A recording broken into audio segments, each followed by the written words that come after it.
excuse me, for 496 with their overall draft is you can sort of just run away from them. Like there's nothing really to try and hold people in place. Like, you know, you've got the cogs, you've got the fish. Running away themselves if there's any kind of engagement put onto them. Basically, the only hero that can do that pretty easily is the Nightstalker by using that dark punch.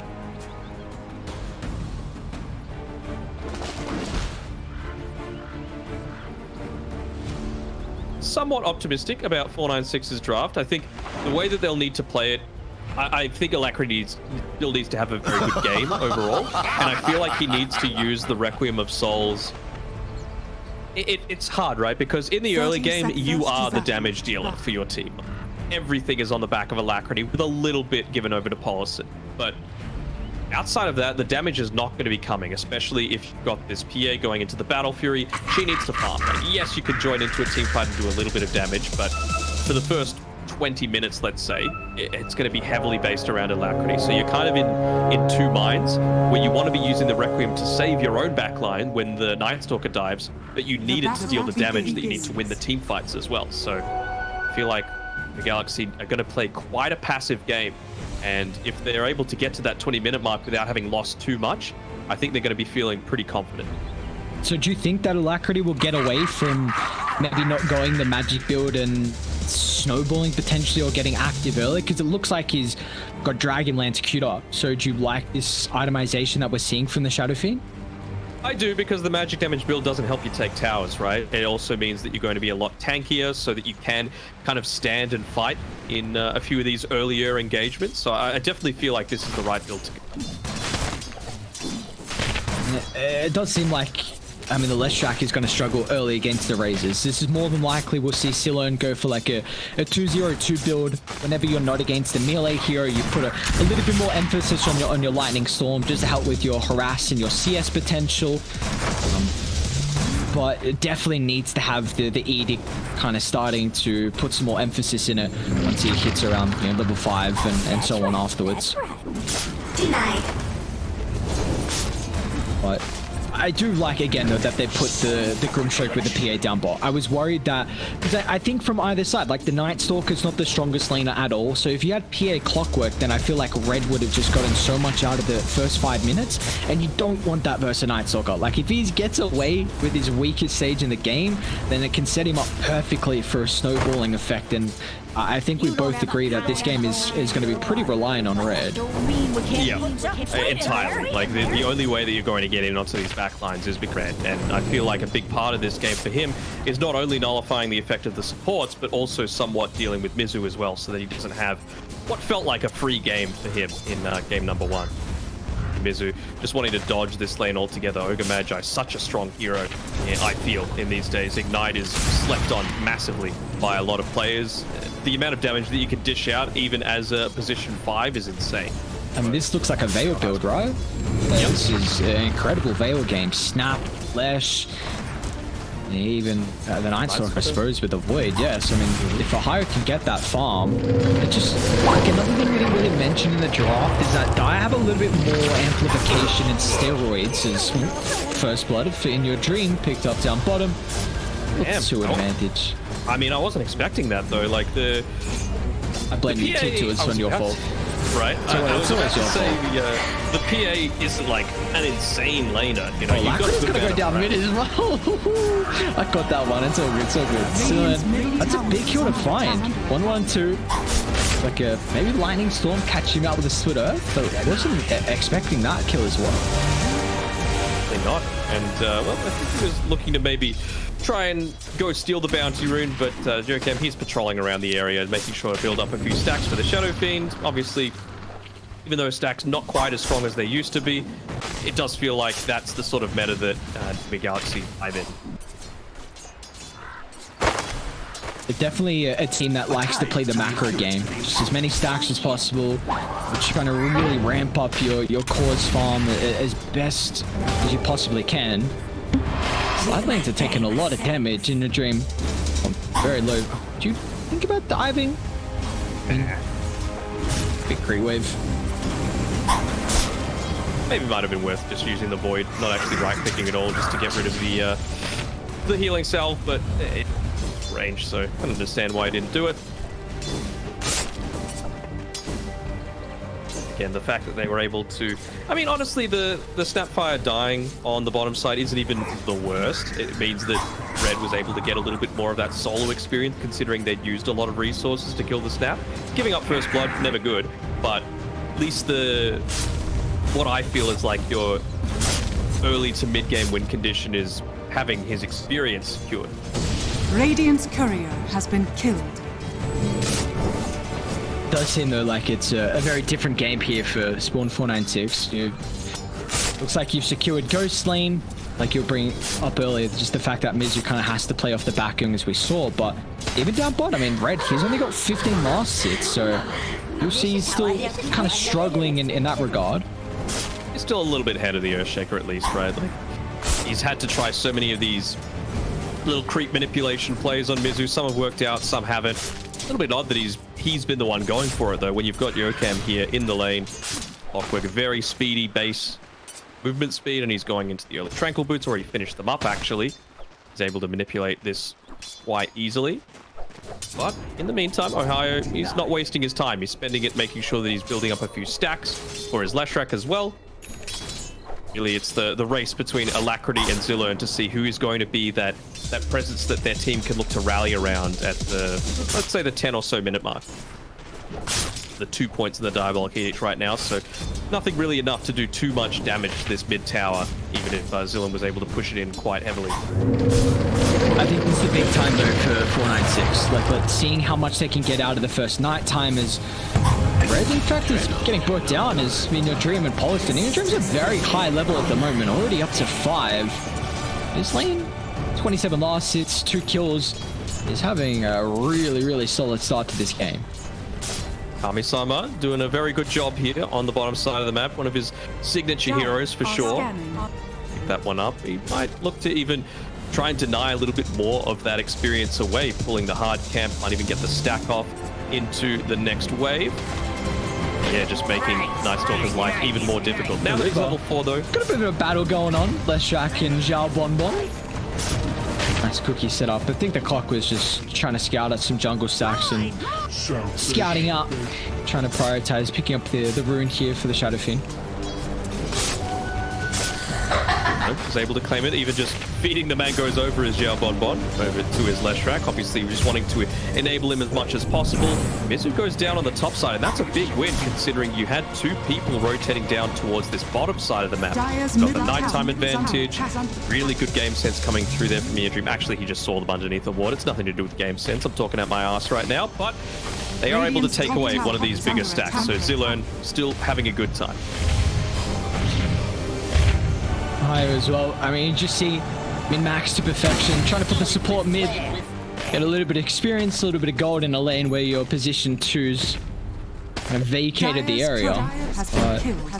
Doing his best to keep that tower alive as well. I again really want to see Dire start to use his first nighttime as Zillern connecting with Red down bot.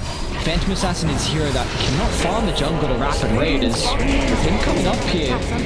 Get rid of the reincarnation on Ghost. He's a fair way away from the tier 1. Reinforcements coming at a little delayed timing here.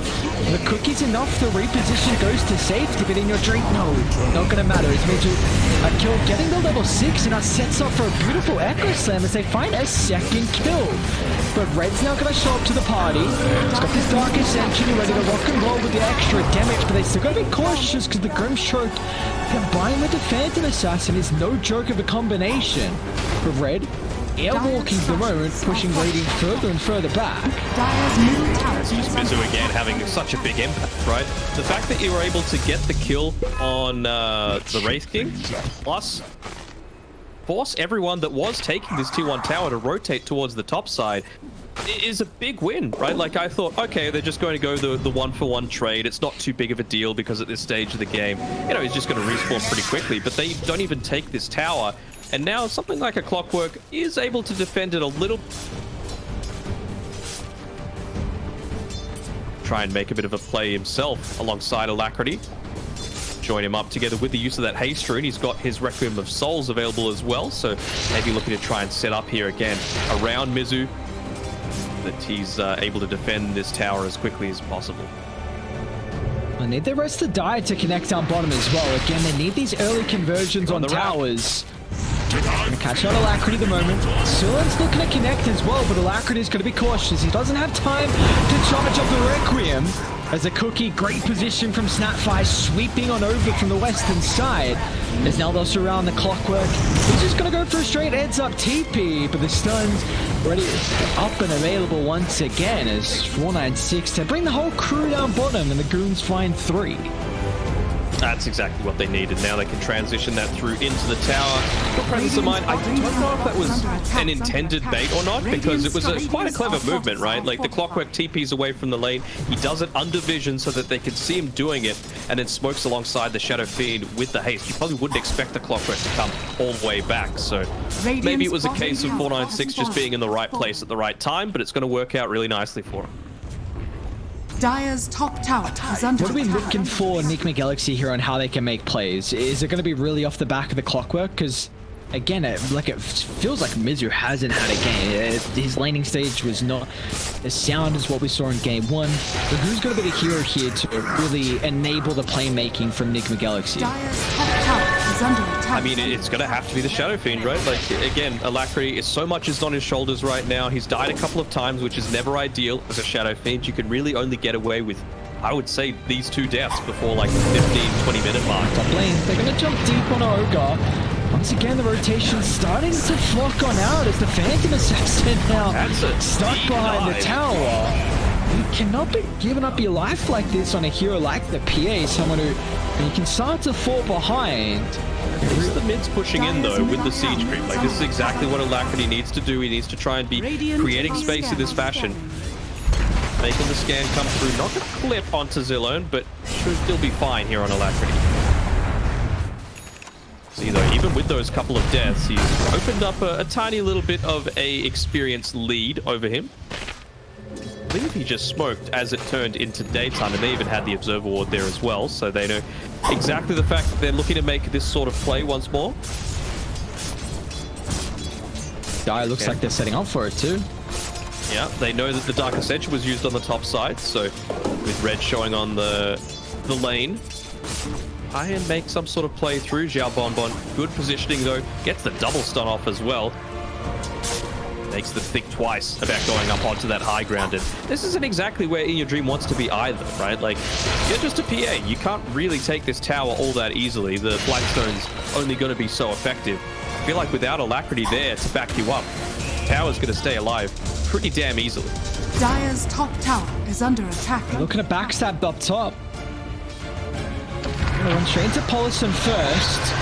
An aggressive use of the Yule Scepter, however, so Lesh's going to be cautious now without this in the arsenal as they're going to pounce, recognizing the weakness.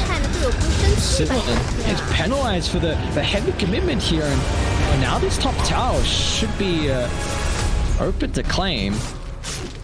I feel like that was just a really good reaction coming through from Enigma Galaxy. They weren't aware of that kill attempt, I don't believe. He also had a really good Observer Ward down there to spot out any kind of TPs coming through, but it was just that instant reaction coming through from the support able to save. Dire's top tower has fallen.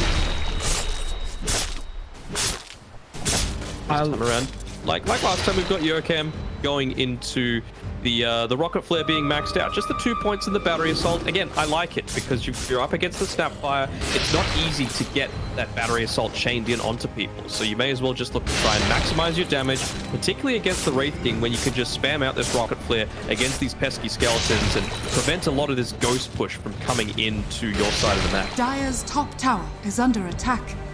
We're seeing another drums as well in the Clockwork. What do you feel like this is able to provide maybe the hero and the team? It's not quite as good as it was last game, just because with the drums, obviously with the Meepo, it provides a great extra layer of damage potential. This time around, it does feel like the only ones that are really going to be right-clicking by the time he picks it up is himself and the Shadow Fiend. PA's still going to be wanting to farm somewhere. Just got Alacrity trying to charge up the Requiem. They're a little bit too far away to get mass usage out of it, but Yokam just runs away. Okay. This Clockwork keeps his life in. Look at the kill on the Snapfire too, so is under attack. Spawn.496 unfortunately a casualty in their regard, and they pop Dark Ascension to no avail. Going to be, well, how long left? About 10 or so seconds, so you'll have a minute of daytime. See if Enigma Galaxy are looking to make a play around that. What have they got coming out to the career? It's just the Mithril Hammer, the Dragon Lance plus Mithril Hammer. Good amount of damage. Hell, even the PA realizing this is a big window for them to try and make something happen around this mid lane. Even if it's just taking the tier 1 tower, I feel like you're going to be happy with that as an objective while it's the daytime. Oh, surprising, to be honest. I feel like you've got this window that you want to be taking advantage of as much as possible. Mizu trying desperately to finish up that Blink Dagger. Is somewhat easy hold, I would say. Not hold, take of the objective. Dire's middle tower has fallen. Now it's just the question of how long do you stay? Planted up a couple of these observer wards inside the enemy base, as well as a couple of sentries as well. But positioning himself towards the top of the stairs, making sure that any kind of smoke attempt that happens, they're going to be the ones that catch it out before Alacrity's Shadow Feed. I mean, we've got a very even game at the moment and kind of slowing this pace down. 16 kills, 15 minutes in, but who does this game favor at the moment with the status quo? Is Radiant a little bit more happier with the slower pace? Are Dire content that they're going to hit their timing shortly? The fact that you haven't lost your mid tier 1 tower against a Leshrac, pretty damn significant, especially considering you've got a PA going that Battle Fury. Oh, Mizu. It's hurt Mizu though. Definitely. Great use to the observer ward placed previously. And the thing is, you can't buy back to defend this, right? Like this tower, you have to let it go. With Zillion being able to take it. So it's a big win coming through the Rocket Flare, just revealing him for a second. Tower is able to hit him. This should be a pretty easy take for 496. You were just speaking about the importance of a Leshrac needing to take these early T1 towers, especially mid, and align up that Radiant a little bit more greedy in the regard of having a PA and a Shadow Fiend. So this will open up the map now for the next night time, but Radiant, they've got some item timing starting to flock on for them as well with the BKB and a perfect use of the sword bank combined down with the hook shot. They're all caught out in the river, so Alacrity can charge up the Requiem. They'll blow up Zillion, but that's all they'll really get out of it. So a nice pick off, but more kills to come. Mizu, they dropped a smoke for him inside the base, so he TP'd in, then used the smoke, and he's looking to try and catch someone out that might still think, okay, we can make a play while this Dark Ascension's up for the next couple of seconds. Oh, they're gonna... Oh, they see it go straight away. Great Rocket Flare from inYourdreaM. A couple of seconds left on that smoke, though. Mizu has to be careful with his positioning, and yeah, he's going to back off. Radiant have been playing really well this series overall around their vision. Like, you see how they've got the ward mid and on top of the high ground, and they're going to continue to play around this. They're coming outside the base. They need to follow up with Mizu straight away. Alacrity's going to look to answer straight on top of Ghost. He's got the reincarnation ready and available. If they can pop it early, that would be a good start for Enigma Galaxy. They're unable to do so with some solid armlet toggles. This also drags them out of the pit. How low was Roche? About a quarter health taken care of. Really want to try and prioritize it as much as possible. They wanted to defend their high ground vision as well, but now that that's taken away, they're feeling a little bit more anxious. Does Mizu just want to drop the ultimate? Snapfire's nearby, really good positioning from the support. And out of the southern side, even Red kind of angling for a way in, but not yet. He needs that ultimate. You know, you need some sort of way to get in onto the backlines again. It's all about revealing the positioning of Mizu. It feels like he's the one that can look to turn this game on its head.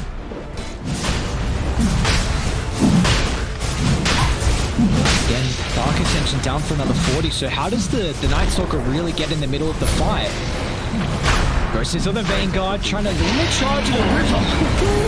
Just too Paulson, but it's going to look to buy back instantly. But the Aegis already claimed in the hands of Alacrity, but Radiant, they're splitting away from the area. Looking to get back once up to their higher ground. They can potentially take a fight around their control if they force 496 into a choke point, setting up for Mizu's Echo Slam. They're leading once again on top of the Wraith King, trying to take it the first time. There is Alacrity. He's pump faking the Requiem, but after the southern side, it's a dire back for Polisson, so they won't have the Grim Choke now completely for this fight. Nice armlet toggles coming through from Ghost. Again, just not giving Mizu the avenue that he needs to be able to get into this team fight. They had the vision advantage that time around. Still feeling somewhat cautious about wanting to make the extra move to go in. It was a good attempt by Grimstroke to try and rejoin that team fight, because it feels like as soon as they're locked in place, as soon as you restrict their movement just slightly, that's the window that Mizu needs to really make the big plays happen. I mean, you hate to see it for Polo having the die back there, but as a team aspect, the love of life. Leshrac finds Aegis, more time to just farm up. Do you feel like this is mainly going to be like a defensive Aegis, or could we see Nick McGalaxy maybe play a little bit more on the aggressive front here soon? Maybe just looking to wait for the BKB on the PA. Honestly, wouldn't hate it if he just went all in for the Desolator, just so that, you know, you can go perhaps the presence or affects buildings, just for that extra little bit of tower taking potential, while you do have that Aegis at your disposal. I think it has to be said as well, just a complete different build we're seeing from Ghost. Like, he's playing a lot more pressure onto Nick McGalaxy here with this Blink Deso Armlet instead of the Radiance. Like, he's probably going to solo kill the Grimstroke once again.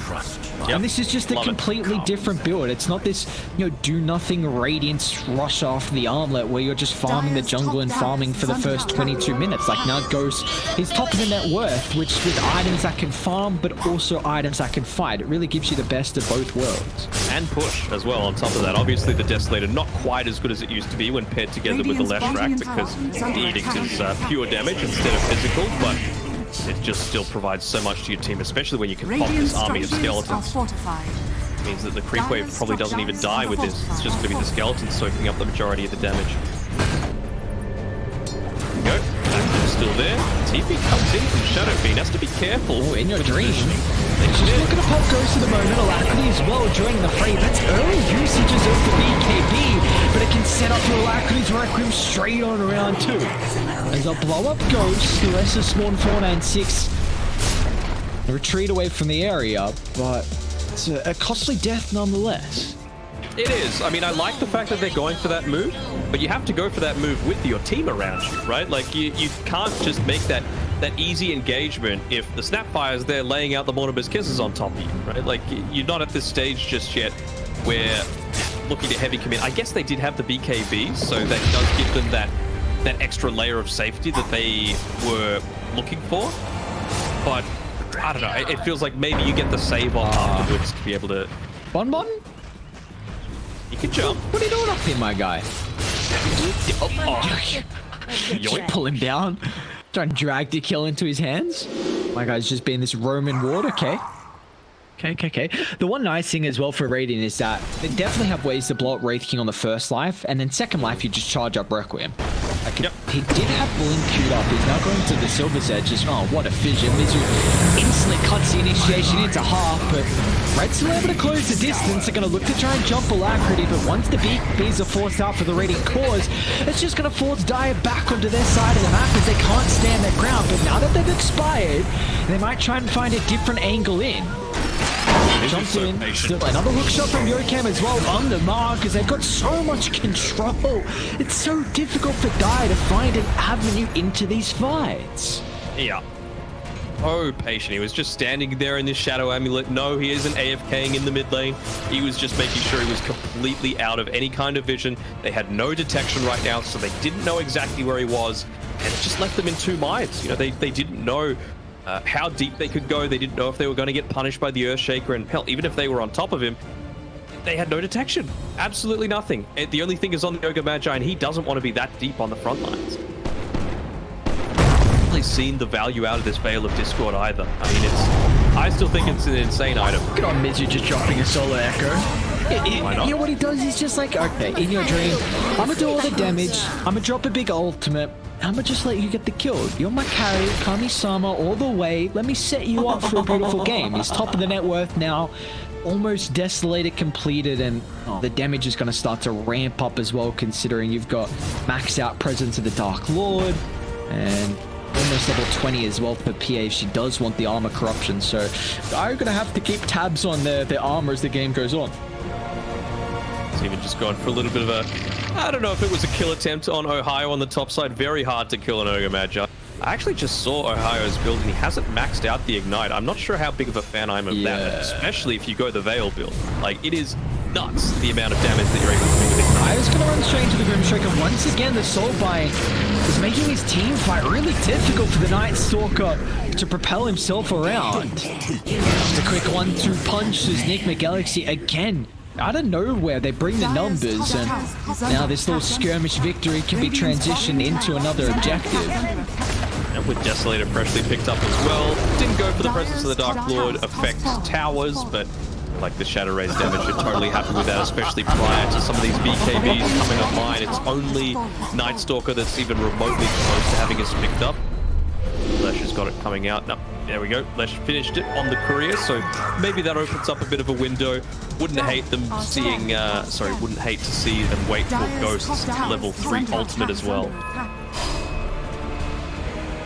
It does feel like they've got issues right now with jumping some of the key components on Nick McGalaxy's lineup. Like, Earthshake is doing so much with the minimal net worth that he had. Now his net worth is starting to grow a little bit, but Grimstroke's Soulbinds his past couple of fights been important, and all eyes on once again if they can find initiation, which they will.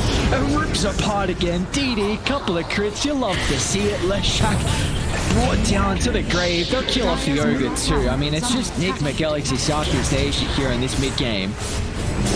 And that was with the BKB freshly popped as well by the Leshrac. Towards the end, just trying to get that tiny little bit of extra safety, but work out too well for them. And yeah, they can't make these sorts of movements unless Red has the BKB. That's why they can't go in onto the back lines. And well, they've seen that he cancelled his TP. They might just look to continue pushing forward if they know that this Night Stalker isn't going to join. I mean, he's farming almost under vision line. Go, even scouting him out there. Rocket's going to pass over his head.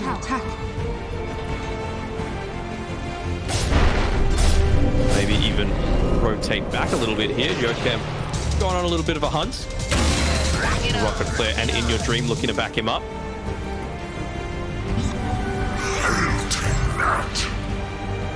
I like this though. They're like, yeah, maybe we can keep chasing down the Night Stalker, but that could leave our wards vulnerable that are all placed aggressively. So let's just jump in! Oh, Mizu and inYourdreaM again! Just blows up the Leshrac. He was there all of a sudden off your screen. 496 just have no map to play through. Once again, it just really feels like when Nick McGalaxy C get any little bit of control, they use this to perfection, and when they have a lead, they can close it out. There is a small window now, though, for 496. You know that they don't have Aegis. You know that the Echo Slam is on cooldown, and very, very close actually has finished up the BKB now on red. It's going to actually reveal it in lane, so if they're really on point, able to scout this one out if they're just looking into his inventory. But you try and keep this wave pushed in a little bit more. They wouldn't go for this dive, would they? They wouldn't. Level 20, so it's got that extra minus armor. Oh, high doing the calculation. Like, let's see if they got the damage. Yes, sir, they do. inYourdreaM, my god. Goal-like at the moment. We've got a hook shot as well, catching our Ghost. They're trying to pop the early use of the reincarnation, which they'll do so successfully. Now Malachi can charge up the Requiem. Straight on top of the round 2. Respawn as inYourdreaM back again into the fray. A triple your free, a Phantom Assassin. Try and give him the rampage as well. Jab on one.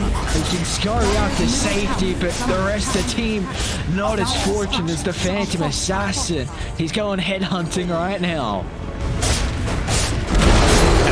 Continue pushing on forward. I feel like 496 are just going to wait until their ancient falls. I don't think they called GG last game even after the fact, so it's a little rough, right? It feels like this. There were a lot of good individual plays. It just feels like, oh, okay, that's just something. BKB's on cooldown. I love to see it. A little bit of creativity here for the boys on Dire. Blur. Still inYourdreaM. Oh, Mizu. Wants it down to the southern side. Mizu's ready and waiting in the wings, but inYourdreaM's gonna turn. Oh, it's just so goddamn fast. He's not even gonna die. I mean, that's 2 points in Ignite there for you. I think if he's got maxed out Ignite, he's dead.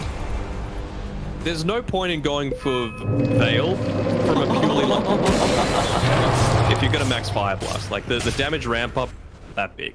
Ignites is huge.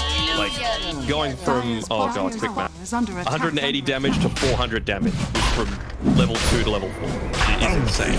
And then you're buffed further with the Veil. Plus you've also got the talent at level 10 to increase it further on top of that.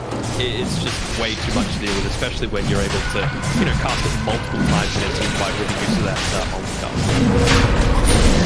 And now he's even got the shard as well, more than likely. Such an incredible upgrade here for Pia. I really feel like this is a big reason why we're starting to see the hero. Like shard, Aghanim's been buffed up a little bit over time. And there's Did he? Maybe he gave it to Mizu. Yep. Okay. Okay. Well, no, and give it back. Maybe he'll give it to Shadow Fiend. Because I feel like it's not an amazing Fountain Knives game. It's not amazing. Definitely, but like the damage is ridiculous. It's a lot. 16% against the Night Stalker, even the supports as well. Like Snap's got 2200 health. I mean, Immortal Strike is great to get rid of. Hold on. Okay, she's got the Ags. Yep. Yeah, use it. Oh yeah, 100% now. Nope, gives it over. 100%. I feel like just having 2 Phantom Knives, like just the more abilities that you have, the bigger value that you get from the blessing. Yeah. Just gonna put the enemy and get a quick pick off and then transition that into more. But we saw the Soulbind do so much work. We've seen inYourdreaM as well with how it's just been kind of making these avenues into the fights that much more difficult with his hooks and the cogs as well. So it's just been the support to set up for a game where, you know, Kami-Sama's been able to go 16, 1, and 6. I don't think he died last game as well. There was only 5 kills, but no deaths is the thing that you want, especially. I mean, they're going to force some TPs coming back here from Ghost because you're losing your base on here. Radiant's top tower is under One full set to barracks already claimed, and I don't know how I feel about them just walking in. Yeah, they're going to spin it away. Straight onto the Shadow Fiend first. That's a nice start to the fight, but it's going to cost him the lives of the Leshrac as well, who does not have a buyback. A 4-on-4, not including the ages as well, but the chain lockdown's perfect. They've wasted the BKB on the first life. Now Dire, all they need to do is make sure they split up. Don't set up for the Echo Slam as Mizu. He's waiting the wings once again, trying to find the angle in, but the repositioning from inYourdreaM is off to the outskirts and jumps back on. They'll blow up too with ease, and let's just see how they're able to reposition afterwards. Mizu's just still waiting. He didn't even need to do anything in that team fight outside of, I believe, 1 Fisher. So, looking real good. Continuing to do so for Nigma Galaxy as they rotate towards the top side of the map. It's an exposed... Oh. They would try and go in for the kill there onto Ghost, but no glyph remaining. Maybe now that Zillion's able to come back in, but yeah, you've just fallen way too far behind. They're going to go for one last attempt here. Another spin in, but he doesn't have the BKB. Do it with flair. See, when he finished up his previous item, and same sort of thing with the Ogre Magi going into the Ghost Scepter, I was kind of feeling that they needed a Aeon Disc instead, because it feels like whoever's dying first is just getting 100 to 0 burst. The Ghost Scepter is just going to jump. Does at the moment, still Ghost is trying to deal with the supports and clean off Flop it on Mizu. He's finding the angle, chops the Echo once again onto 2 heroes. Oh, they're just cleaning up house now with 3 down. inYourdreaM is looking to continue to stack up the kills. Already over 20 at the moment on game 2.